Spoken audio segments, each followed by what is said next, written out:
When I'm in the middle of running a marathon, and someone comes up to me and says, things are going to really be bad up ahead, that's like, for me, the greatest challenge in the world.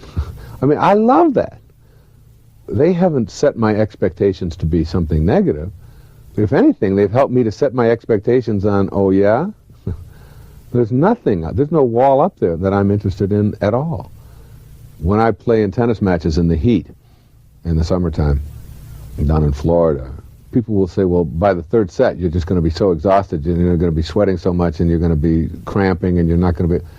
And my only reaction to that always is, that's not for me. That's just what other people do, or that's what you do. You just don't allow other people's expectations to become your own. Other people's expectations, you know, as you become more enlightened, are just that. They're their expectations. Your expectations don't come from what other people lay on you. They come from how you process that. And one of the ways you have to process somebody else's negativity is to just say, but that's not mine. I don't own that. That's not for me. You start to spot that. You start seeing it everywhere, wherever you go. You start seeing other people doing this sort of thing and laying negative expectations on, and laying it on yourself as well. I mean, I can't tell you how many times people come up to me and say, oh, you've written a new book. Isn't it going to be really hard to go out and promote it? Or how do you ever go up in front of an audience of people and talk and do that again and after you've done it already 100 times? How could you possibly do that? And it's like, that's all their stuff. What they're really saying to me is, if that were me, I wouldn't be able to approach this from a fresh point of view each time. How do you do that? That's really what they're asking. And I always respond with that. I've never spoke to this audience before. And promoting this book's going to be wonderful. Well, what if you don't get this show or that show? Then I won't be on that show if they don't want me. That doesn't have anything to do with me or with what I'm doing. You know, and great things have no fear of time. You don't get yourself consumed with that. After a while, you learn that you process the things that people say to you from where it's coming from. And you don't own it. You don't become attached to it. It isn't yours. It's never yours. If anything, it just gives you an opportunity to be something even greater than anybody else ever thought that you could become. You see it coming, almost. And you see people subjected to it all the time. I mean, my children very often will come home with, you know, she said this about me, and he said that, and they said I can't do that. And I just always remind them that that's just their opinion. That's all it is. It's just an opinion. What you have is the power to do anything that you want to. Anything. And set your expectations for yourself. And know that you will become what you think about, what you expect to become. You'll become that. You see, if you have in your mind the idea that something is going to be very difficult, and then you have the choice between doing difficult things or easy things, you're always going to opt for the easy things. It's just sort of the way human beings work. So if, for example, you want to lose weight, and you've got yourself convinced how difficult this is going to be, and how painful it's going to be, and what a struggle it's going to be, and I just don't think I can do it, and I don't know how anybody, you know, could ever have to suffer the way I'm going to have to suffer, and you'll be on your weight loss program about an hour and a half. And then along will come a chocolate bar, and you'll say to yourself, now, which is it easier to do? Is it easier to just eat that chocolate bar, or to stay on this stupid diet anyway that I'm just going to go off of in another few hours anyway? And so you'll opt for the easy things. Right? So it's like, what you want to learn to do is to make what it is that you want to accomplish really quite easy, really quite simple. And it really is quite simple to change virtually anything in your life. I mean, even the worst heroin addict in the world, who has finally gotten off of it, ultimately had to do it with his own mind. No matter how much help he had, or how many programs, or how much hypnotism, or whatever it may be, they ultimately still had to opt not to do that any longer. Even if the choice was taken away from them, they had to process it and get off of it themselves. And so whatever it is that you're trying to change, you ultimately still have only yourself to account to. And if you set yourself up to believe that something's going to be very complex and very difficult, I'm working on writing a new book now. If I were to tell myself right now, and I know what's involved in writing a book because I've written a dozen of them, and I know how much time and effort and all, if I were to start out writing a book with that and saying, oh, here's the first page, and I've got to fill 500 more of these, and then I've got to have it edited, and then I've got to go through it, and then I've got to go back through it again, and then I've got to go through the galleys, and it really is a major, major undertaking. You don't do that. I just say to myself, I can write this, and this is going to be fantastic, and I enjoy doing it, and I'll do it one step at a time, one moment at a time, one day at a time. You don't write a whole book in a year. You write it a day at a time. So this is Thursday, and I'll do what you do on Thursday, and so on. And you make it, in your mind, really something that's quite simple. Make things easy. Simplify, simplify. Don't make it some complex thing that involves a therapist and involves having to have all kinds of people change your behavior for you. You can change anything about yourself if you make up your mind that's what you want to do. And if you believe that it's going to be difficult, it will be. You know, whether you believe it's difficult or easy, either way you'll be right. Another one of those secrets of the universe is that highly functioning people look for solutions. Never for problems. Always for solutions. I don't want to hear problems. How terrible it is. Isn't this awful? I want to hear, okay, these are the conditions. Let's see what can be done to make it work better. Solution-oriented people. Now you will hear about 3 energy fields and ways of keeping them uncontaminated. The first energy field is your immediate energy body, which I also refer to as etheric or faster. From a standing position, extend your arm forward and mentally note the most distant point where your fingers extend. Now imagine your arm extending straight above your head to a point over your body, and then behind you and beneath you as well. You now have an image of a field of energy which continuously surrounds your body. I call this field your fast energy body, which is inseparable from your solid and visible slower energy body. Using your imagination, take a moment now to visualize this field of faster energy with its edges or boundaries around you.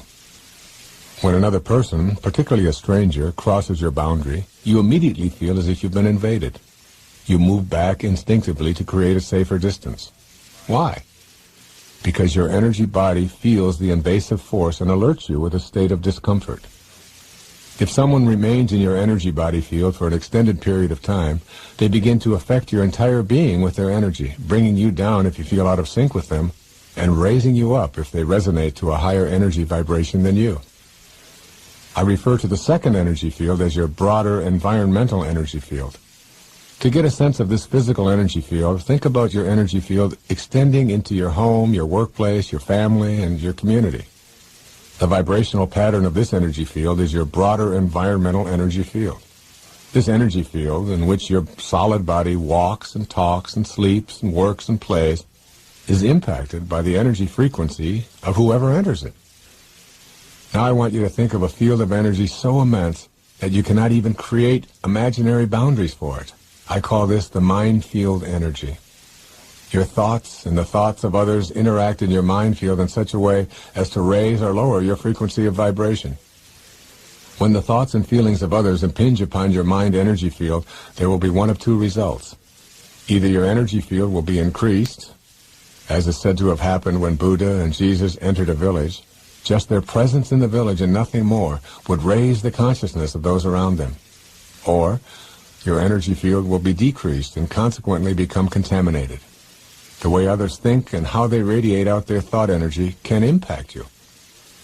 But it is not only people who impact your energy fields. Noise levels, air quality, food purity, all touch and affect your fields of energy. What you may not realize is that you play a potent role in keeping your energy fields clean and uncontaminated, and that you also have a salubrious and cleansing effect on the energy field of those around you.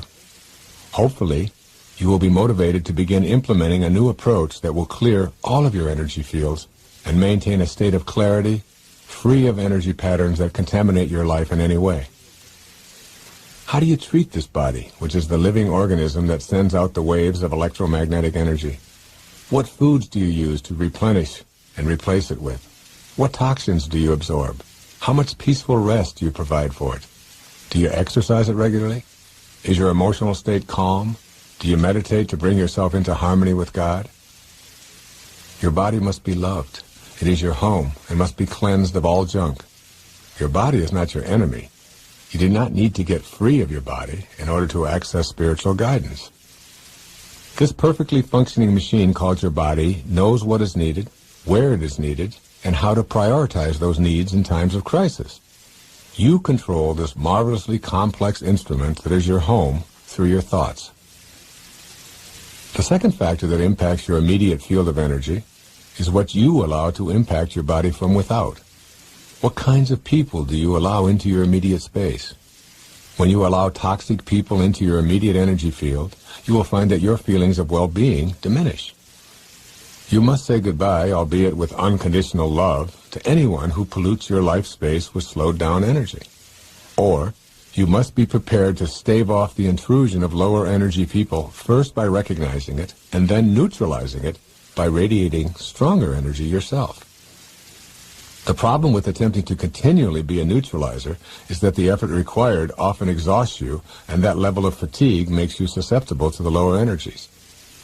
If someone brings anxiety, shame, depression, fear, whining, complaining, apathy, stress, worry, anger, guilt, or any of the multitude of what I call lower energy patterns, they are inviting you to join in their misery and load your life up with the problems that they live with every day. Resolve to remove yourself from any toxicity that threatens the purity of your life space. When you feel yourself being breached, take immediate action, first by recognizing what is happening, and then moving in counteraction. Consciously send out thoughts of kindness and love.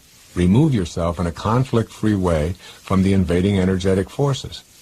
Anyone who you allow to be a regular visitor in your body energy field must come with love, peace, and the higher spiritual energies. The closer you come to being in a dynamic state of grace in your thoughts and refusing to be in the fields of those who are projecting lower energy thoughts, the closer you come to being in God's mind field. So this business about forgiveness, now, I want to tell you that whatever you got going for you in your life, in the way of animosity, or bitterness, or anguish, or pain, or whatever, towards any other human being on our planet, whoever they are and what they've done, that the toxic reaction to that bitterness, it will never let go of you. That forgiveness is like the greatest motivator, if you will, in the world. Towards anyone or anything, hanging on to anything painful or hurtful and so on, I personally believe you've got to let go of. Not only do you have to let go of it, you don't have to make any phone calls, you don't have to let anybody else know that you're doing it. In your heart, you have to purify yourself in such a way that you just simply say, love is forgiving. And that's 2 words, and it's 1 word. When it's 1 word, it's love is forgiving. All right? And that's what it is. You must forgive. And it's also forgiving, so you don't ask anything back of it.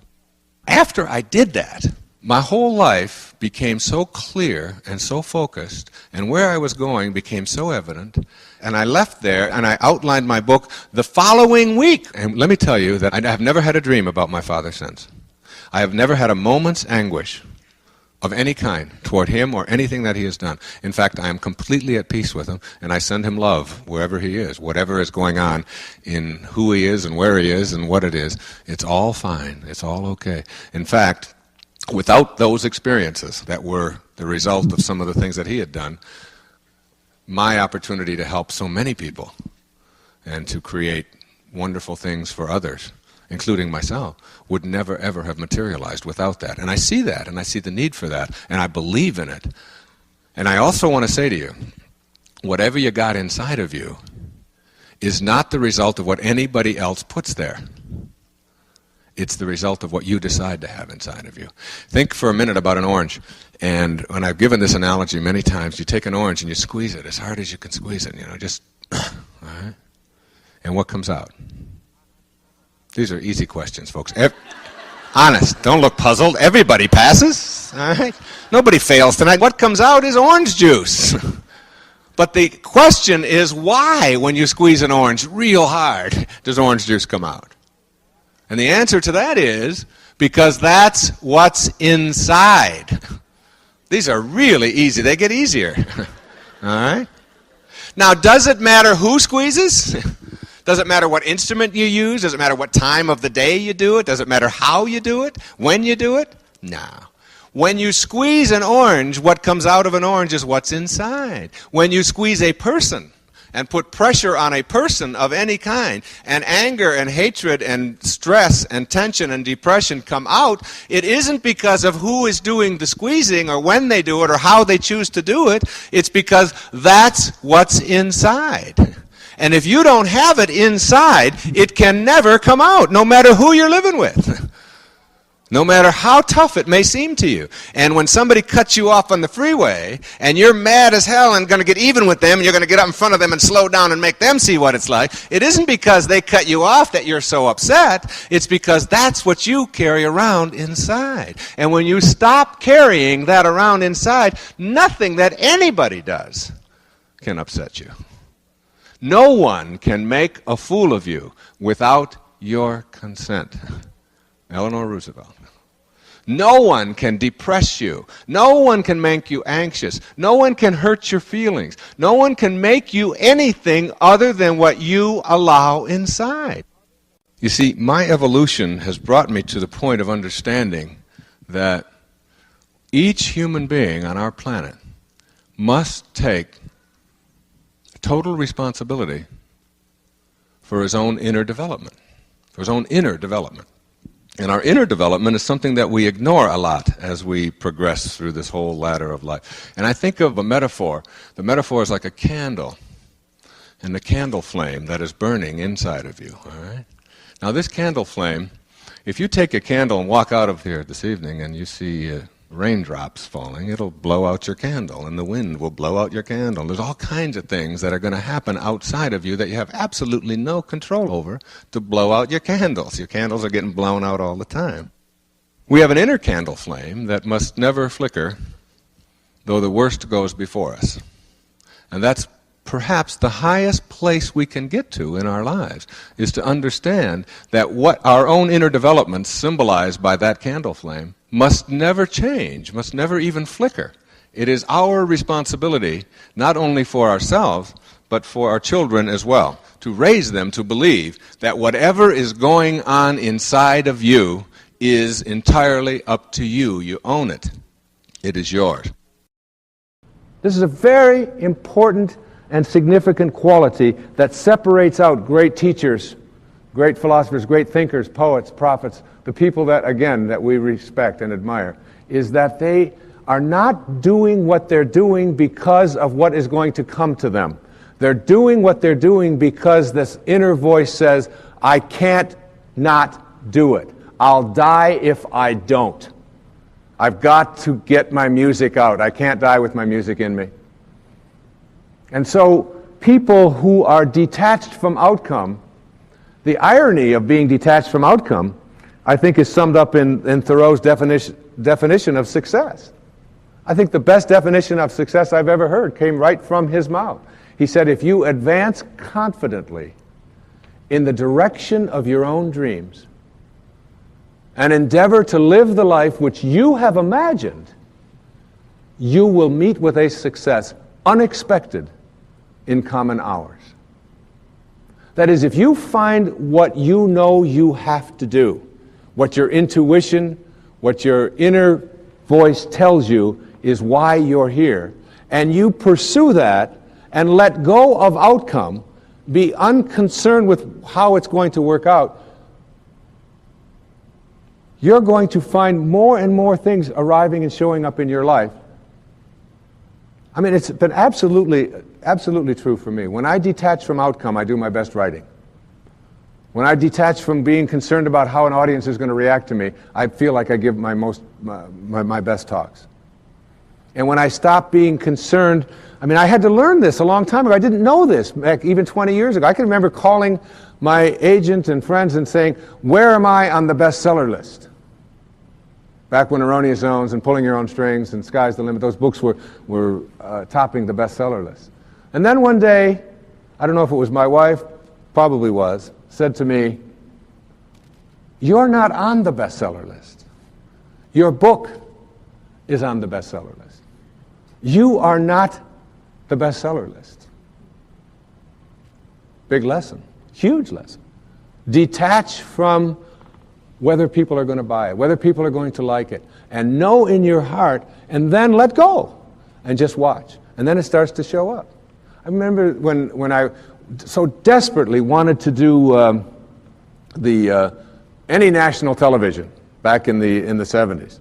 Desperately. You know, any show that I could get on, Phil Donahue or the Today Show, Good Morning America, the Tonight Show, and all of that. And none of that was coming. But I was out there, and I had purchased the first couple of printings of my book, and I went out there and I distributed them to various bookstores. I mean, I did crazy things. I filled my car with books, and because every time somebody told me I couldn't do it as a scurvy elephant, I would just say, oh yeah, kind of thing, and thank them for telling me what I couldn't do, and then go out and do it.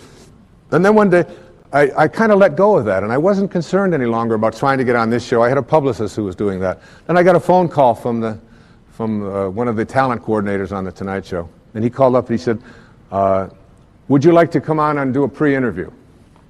Fly out to California. I said, great. I flew out to California, I did a pre-interview, and then I flew back to where I was staying in Michigan. Then I got a phone call in Michigan saying, you can do the show next Monday night. It was in August. It was 1976.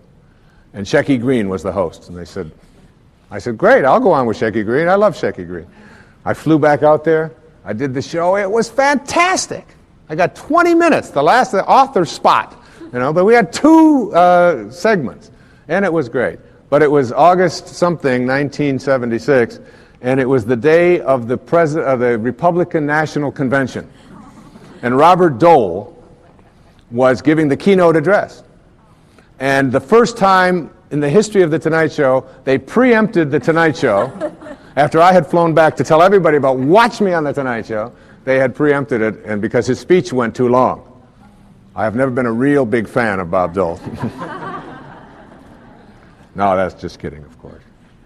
So I was didn't know what was going to happen and so on. Apparently the next day at the meeting, this friend of mine who was working on the show, his name was Howard Papish, he went in and told them about this guest that had been on Monday night, and Johnny Carson had talked to them and said, look, if he was a good guest, then why don't we invite him to come back out and appear with me before that show airs. They called me back, flew me back out to Michigan, from Michigan. This time there was a limo waiting for me. When I got to the Tonight Show, I did the show on Wednesday night. It was great. We had about 7 or 8 minutes, but we got cut short. And Johnny said to me, would you like to stay over and do the show again tomorrow night? Because we didn't really have enough time to give you. I said, no, I'm busy. I've got my screen door. I said, no. I said, of course. So I did the show the next night. Then on Monday, they showed the preempted show that had been preempted from the week before. So from having absolutely no national exposure of any kind, I had 3 Tonight Show appearances in 4 days. And it's about that business of advancing confidently in the direction of your own dreams. Going out there, doing what your heart tells you to do. I can't tell you how many books I get from people have written this book, and please give me an endorsement, and please tell me how to go about doing. They want these long letters, and I always respond, just do it. Just do it. You can't write my speech. You can't deliver my speech. You can't do it the way I did it. What does your heart tell you? Go out there and never stop. Have that passion and detach from the outcome. Such a powerful lesson. Let go of what's going to come to you, and what is going to come to you will keep showing up in larger and larger and larger amounts.